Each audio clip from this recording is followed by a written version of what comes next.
नमस्कार दोस्तों, मेरे चैनल में आप लोगों का स्वागत करता हूं। कटोरी ब्लाउज सबसे ज़्यादा पहनने वाले ब्लाउजों में एक है। आज भी कटोरी ब्लाउज का बहुत ज़्यादा क्रेज है। आमतौर पे क्लाइंट कटोरी ब्लाउज को ही ज़्यादा पहनते हैं। तो आज मैं आप लोगों को कटोरी ब्लाउज कटिंग का इंजीनियर बनाऊंगा। जी हाँ दोस्तों, कटोरी ब्लाउज का इंजीनियर बनाऊंगा। आज मैं आप लोगों को बिल्कुल एग्जैक्ट नाप करके किसी भी साइज की कटोरी ब्लाउज की कटिंग हमें कैसे करना है वो भी बहुत ही आसान तरीके से बताऊंगा। इसमें मैं आप लोगों को 3 फार्मूला बताऊंगा। तीनों में से आप किसी एक फार्मूले से कटिंग कर सकते हैं, कोई भी परेशानी नहीं होगी, बहुत ही बढ़िया फिटिंग आएगी दोस्तों।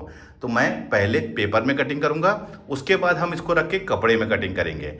जब भी आप कटोरी ब्लाउज या कोई भी ब्लाउज की कटिंग करते हैं तो पहले आप पेपर में कटिंग करिए। उसके बाद पहले कंफर्म हो जाइए कि जो हमने कट कर रहा है वो बिल्कुल सही है, परफेक्ट है। उसके बाद ही आप कपड़े में कटिंग करिए, क्योंकि बिगिनिंग स्टेज में कई सारी गलतियां होती है जिसकी वजह से कपड़ा हमारा खराब हो सकता है। देखिए, मैं आप लोगों को 36 साइज के अकॉर्डिंग डीप गले में बताऊंगा। 36 साइज में इसलिए बता रहा हूं दोस्तों क्योंकि आप लोगों को समझने में बहुत ही आसानी होगी कि 36 साइज में हमें किस प्रकार से कटिंग करना है।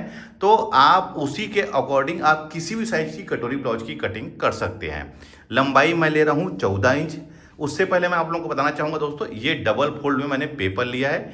ये ऊपर वाला जो हिस्सा है दोस्तों, इसमें सामने का पार्ट कटिंग होगा और नीचे वाले हिस्से से पीछे का पार्ट। और देखिए, इसको बिल्कुल आप यहाँ से बराबर रखिए, नीचे से भी और साइड से भी। छोटा बड़ा बिल्कुल भी न रखें, इससे कि आपके ब्लाउज बिगड़ सकता है अगर छोटा बड़ा रखेंगे। पहले आप इसको देख लीजिए कि हमने सही तरीके से रखा है नहीं, यानी कि बराबर है कि नहीं।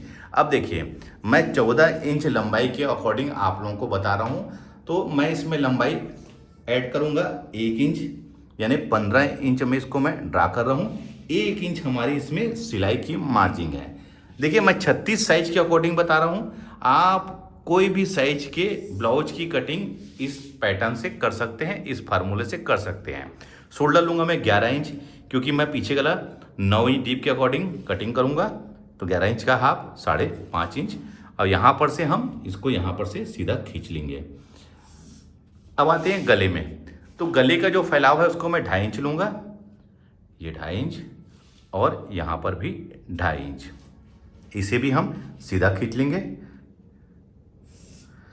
सामने गला 6 इंच है, तो इसमें 1/2 इंच ऐड कर लूँगा मैं सिलाई मार्जिन, और इसको मैं गोल ले लेता हूँ। आप अपनी पसंद के अकॉर्डिंग दोस्तों गले का शेप ले सकते हैं। अब आते हैं इसके आर्म होल में। तो मैं आर्म होल 6 इंच ले रहा हूँ। देखिए, कुछ लोगों का कहना ये होता है कि सर 6 इंच आपने किस हिसाब से लिया है। तो देखिए, बॉडी नाप से या फिर सिले हुए कपड़े के अकॉर्डिंग आप आर्म होल की कटिंग कर सकते हैं। मैं आप लोगों को रेडी ब्लाउज के अकॉर्डिंग कटिंग करके बता रहा हूँ। तो रेडी ब्लाउज में 6 इंच में ही इसका आर्म होल कटा था, इसकी वजह से मैंने यहाँ पर 6 इंच लिया है, ध्यान रखेंगे। अब आते हैं हम इसके सीने में। सीना हमारा 36 इंच है, 1/4 हो जाएगा 9 इंच। 1.5 इंच इसमें मैं मार्जिंग ऐड करूँगा। मार्जिंग दोस्तों क्या होता है, फ्यूचर में अगर ब्लाउज हमारा टाइट होता है तो ढीला करने के काम आता है। कमर लूँगा मैं 28 इंच, 1/4 7 इंच। पीछे में जो 1 इंच रट पड़ता है उसके लिए, और 1.5 इंच जैसे हमने ऊपर मार्जिंग लिया है ढीला करने के लिए, वैसे ही मैं नीचे भी 1.5 इंच का मार्जिंग ले रहा हूँ। हमें सभी चीज़ों में 1.5 इंच का ही मार्जिंग लेना है, चाहे वो सीना हो, कमर हो, चाहे वो आस्तीन हो। अब देखिए, मुझे यहाँ पर एक बढ़िया फिटिंग चाहिए, तो उसकी वजह से मैं यहाँ पर 1/2 इंच में तिरछी लकीर खींच लूँगा। ध्यान रखेंगे, मुझे बहुत ज़्यादा फिटिंग वाला चाहिए इसकी वजह से। अगर आप लोगों को नॉर्मल चाहिए तो आप यहाँ तिरछी लकीर खींचने की आवश्यकता नहीं है। अब यहाँ पर से मैं 1 इंच में ड्रा कर लूँगा। अब मेजरमेंट करूँगा कितना इंच है। देखिए, ये आ रहा है 2.25 इंच। तो अंदर वाली तिरछी लकीर में दोस्तों मैं 2.25 इंच में यहाँ पर ड्रा निशान लगा लूँगा, और इसी में ही फ्रेंच कर्व को हमको घुमाना है। देखिए, यहाँ से यहाँ तक, देखिए जहाँ पर मैंने 2.25 में निशान लगाया है, बिल्कुल यहीं पर ही हमको लाके मिला। देखिए, यहाँ से यहाँ तक, देखिए मैंने यहाँ से यहाँ से मैंने यहाँ तक मेजरमेंट किया था 2.25 इंच। तो मैंने अंदर वाली तिरछी लकीर में यहाँ से यहाँ तक 2.25 लिया है, और उसी के अंदर मैंने सामने पार्ट की गहराई लिया है। ये दोस्तों सामने पार्ट की गहराई है। आप चाहे तो यहाँ पर से 1 इंच में भी ले सकते हैं। देखिए, ये 1 इंच है। अब देखिए ये हमारा सामने पार्ट की गहराई हो गई। अब बैक पार्ट के लिए दोस्तों यहां से हमको सीधी लकीर में इसको लेना है। देखिए ये इस प्रकार से फ्रेंच कर्व होने से दोस्तों फ्रेंच कर्व होने से दोस्तों हमारे आर्म होल का जो शेप है वो सही होता है। अगर आप फ्रेंच कर्व से आर्म होल की कटिंग करते हैं और इस फार्मूले से, तो कभी भी आपके साइड की फिटिंग खराब नहीं होगी, बहुत ही बढ़िया फिटिंग आएगी। यहाँ पर कोई भी झोल रिंकल्स नहीं आएगा। अगर आपके पास में फ्रेंच कर्व नहीं है तो आप अपने आसपास जहाँ भी टेलरिंग मटेरियल का सामान मिलता है वहाँ पर से फ्रेंच कर्व ले सकते हैं। ज़्यादा नहीं दोस्तों, ये 40-50 रुपये का आता है, लेकिन इसके बहुत सारे उपयोग हैं, ध्यान रखेंगे। अब आते हैं हम इसके बस्ट पॉइंट में। तो जो भी सीन आता है दोस्तों उसको हमें 4 से भाग देना रहता है। तो 36 को हम 4 से भाग देंगे, वो होगा 9 इंच। 1 इंच प्लस करेंगे 10 इंच। ऊपर की सिलाई मार्जिन, तो मैं इसमें पौन इंच की सिलाई मार्जिन लेता हूँ, तो मैं पौन इंच में लगाया निशान दोस्तों। तो ये है हमारा 11.25 इंच। अब 11.25 इंच में हम यहाँ पर ऐसा सीधा खींच लेंगे, ये इस प्रकार से। अब इसी के नीचे 2 इंच में हमको और एक लकीर खींचना है, उसके लिए पहले हम निशान लगा लेंगे और ये इस प्रकार से हम इसको सीधा खींच लेंगे। तो देखिए दोस्तों ये वाला जो पार्ट है ये पार्ट हमारा बेल्ट बनेगा। अगर हम 3 पीस प्रिंसेस कट की कटिंग करते हैं तो यहाँ पर 2.5 इंच लेंगे। अगर हम 4 डॉट बेल्ट ब्लाउज की कटिंग करते हैं तो 2.5 इंच, लेकिन कटोरी वाले में हमको 2 इंच लेना है। अब आते हैं हम इंजीनियरिंग फार्मूले में, ध्यान रखेंगे क्योंकि मैं आप लोगों को कटोरी ब्लाउज कटिंग का इंजीनियर बना रहा हूँ। तो देखिए मैं आप लोगों को 3 फार्मूले बताऊंगा, आप लोगों को नीचे कमेंट्स करके बताना है कि इन तीनों में से आप लोगों को कौन सा फार्मूला अच्छा लगा। देखिए सबसे पहले हमने 36 इंच का 1/4 लिया था, तो ये आया था 9 इंच। तो हम 9 को 3 से भाग दे देंगे, तो ये होगा हमारा 3 इंच। तो आप यहाँ पर जहाँ पर हमने 2 इंच में निशान लगाया दोस्तों, आप 3-3 इंच में 3 निशान लगा लीजिए। एक 3 इंच में, दूसरा 3 इंच में, और ये हमारा तीसरा 3 इंच। तो देखिए ये तो जो चीज़ है 2 पार्ट, यानी कि हमने 3 पार्ट में निशान लगाया है, 3 पार्ट किए हैं। ये यहाँ पर हमने जो 9 इंच नापा था उसको 3 भागों में बांटा है हमने, कहाँ पर, यहाँ पर। तो 2 पार्ट जो है दोस्तों, ये वाला पार्ट हमारा कटोरी बनेगा। तो ये हमारा फार्मूला नंबर 1 है, ध्यान रखेंगे ये फार्मूला नंबर 1 है। अब आते हैं सेकेंड फार्मूले में। देखिए फिर से समझाना चाहूँगा आप लोगों को मैं। फर्स्ट फार्मूला, जैसे हमने 30 इंच का, मान लीजिए हम कटोरी ब्लाउज की कटिंग करते हैं 30 इंच का, तो इसका 1/4 कितना होगा, 7.5। तो 7.5 को हम 3 भागों में बांटेंगे तो कितना होगा, 2.5 इंच। तो 2.5 इंच में 3 निशान लगा के 2 पार्ट को हम कटोरी बनेंगे, यानी कि 5 इंच को। उसी प्रकार 36 इंच को हमने 9 को लगाया था निशान, 9 को 3 भागों में बांट लिए, 1 3 2 3 और तीसरा 3। तो 2 पार्ट जो है वो हमारी कटोरी बनेगी। अब आते हैं फार्मूला नंबर दूसरे में। तो जो भी सीना है दोस्तों, जैसे 36 इंच हमारा सीना है, इसे हमको 6 से भाग दे देना है। तो ये कितना होगा हमारा, 6 इंच। देखिए 6 इंच। तो मैंने देखिए यहाँ पर फर्स्ट फार्मूले में मैंने 3-3 इंच में इसको बांटा था। अब देखिए इसमें 2 जो है वो हमारा 6 इंच आया है। तो सेकेंड फार्मूले में भी 36 को हमने 3 से भाग दिया, तो वो हो गया हमारा 6 इंच। तो ये देखिए दोनों फार्मूला में हमारी कटोरी सेम निकल रही है, ध्यान रखेंगे दोनों फार्मूला में हमारी कटोरी सेम निकल रही है। अब तीसरा फार्मूला, तो तीसरा फार्मूला क्या है दोस्तों, ये जो हमने मार्जिन लगाया है इससे 2.5 इंच को हमको यहाँ पर निशान लगा लेना है। तो देखिए ये 2.5 इंच में मैं यहाँ पर निशान लगाऊंगा, तो देखिए ये बिल्कुल यहीं पर आएगा हमारा। तो देखिए ये भी हमारा सेम आएगा। तो मार्जिन जो है, ये मार्जिन को छोड़ के हमको 2.5 इंच में निशान लगाना है। ये 2.5 इंच हमने यहाँ पर नापा है, तो ये वाले पार्ट को छोड़ के बाकी वाला जो पार्ट है हमारा कटोरी बनेगा। अब इसको मेजर करके कितना है, 6 इंच।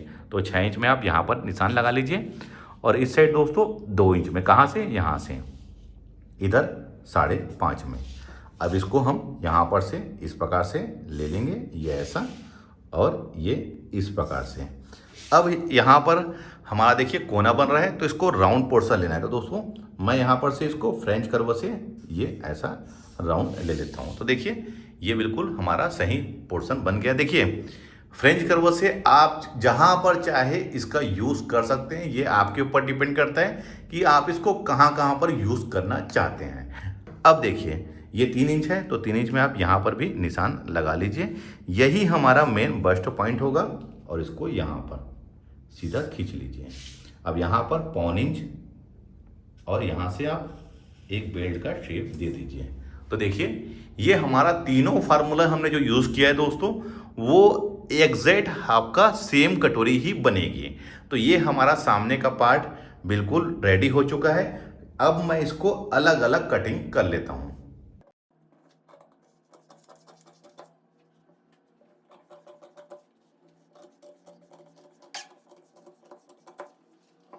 ये सामने का पार्ट, ये बैक पार्ट। बैक पार्ट में 2.5 इंच का हम फैलाव लेके गले को 9.5 इंच डीप कर लेंगे, क्योंकि 9 इंच हमारा गला डीप है। ध्यान रखेंगे हमको पेपर में नहीं कटना है, हम इसको जब कपड़े में रखेंगे तो हम कपड़े में इसको यहाँ पर गले को कटिंग करेंगे। अब आते हैं हम सामने के पार्ट में। तो अब इसमें बेल्ट, कटोरी और फ्रंट और इसकी गहराई, इसको कटिंग कर लेते हैं। अब देखिए इसमें हमें 2 चीज़ों में हमको मार्जिंग ऐड करना है। एक तो कटोरी में, क्योंकि इसी कटोरी को हम निकाल कर लेंगे दोस्तों, तो ये कटोरी इसमें तो एडजस्ट होने वाली भी नहीं है, और साथ में इसमें पब भी नहीं बनेगा। तो पब क्रिएशन के लिए हमें डॉट लेना है। ये हो गया कटोरी का। और सेकंड है बेल्ट। तो बेल्ट में हमें नीचे यहाँ पर 1.25 इंच का मार्जिंग देना पड़ेगा। ध्यान रखेंगे इस बात को। तो चलिए इसको अलग कर लेता हूँ।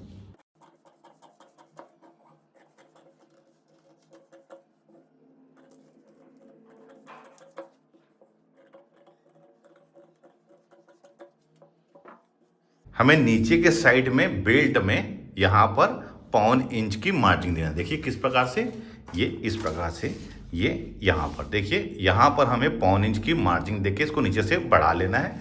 मैं इसमें नहीं बता रहा हूँ। अब आते हैं हम कटोरी में। तो कटोरी में हमें पब क्रिएशन के लिए डॉट लगाना है।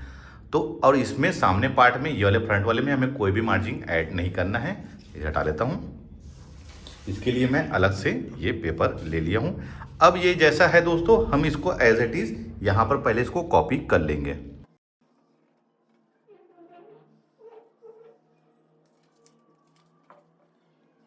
अब हमें मार्जिंग ऐड कहाँ करना है, तो 1/2 इंच का यहाँ पर, ये इस साइड, और 1/2 इंच हमें इस साइड, और इस साइड दोस्तों हमको करना है 1.25 इंच, और इस साइड भी हमको 1.25 इंच। अब इसको हम इधर से यहाँ पर सीधा खींच लेंगे ऐसे, और यहाँ पर ये इस प्रकार से, और इसको यहाँ पर से ये ऐसा सीधा, और यहाँ पर से। अब इस साइड से दोस्तों हमें इसको राउंड शेप ऐसे लाते हुए, जहाँ पर हमने 1.25 इंच में निशान लगाया दोस्तों, वहाँ पर लाके मिला लेना है, ये इस प्रकार से। अब यहाँ पर हमें टेप रखना है, कहाँ पर, इस जगह में, और नीचे 3.5 इंच में निशान लगा लेना है। और इसको देखिए यहाँ पर से, और इसको यहाँ पर से, ये इस प्रकार से। अब दोनों तरफ हमने 1.25 इंच लिया है, तो यहाँ पर भी हम 1.25 इंच का डॉट लेंगे, ये ऐसा, और इसे हम यहाँ पर से इस प्रकार से, और इसको इस प्रकार से, ये इस प्रकार से। अब मैं इसको कट करके आप लोगों को कटोरी का पब दिखाता हूँ।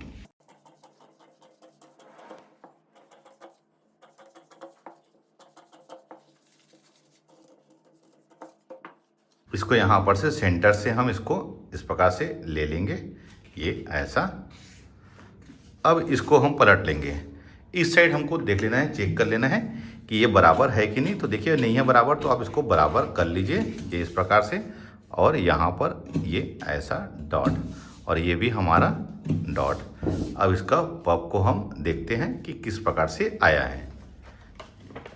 ये देखिए दोस्तों कितनी बढ़िया इसकी कटोरी का शेप आया हुआ है, बहुत ही बढ़िया है दोस्तों। आपको इसी प्रकार देखिए, अब इसमें इसका राउंड शेप को देखिए, ना कटोरी हमारी चपटी है, ना जरूरत से ज़्यादा नोकीला है, और इस साइड से भी देखिए दोस्तों बहुत ही बढ़िया है।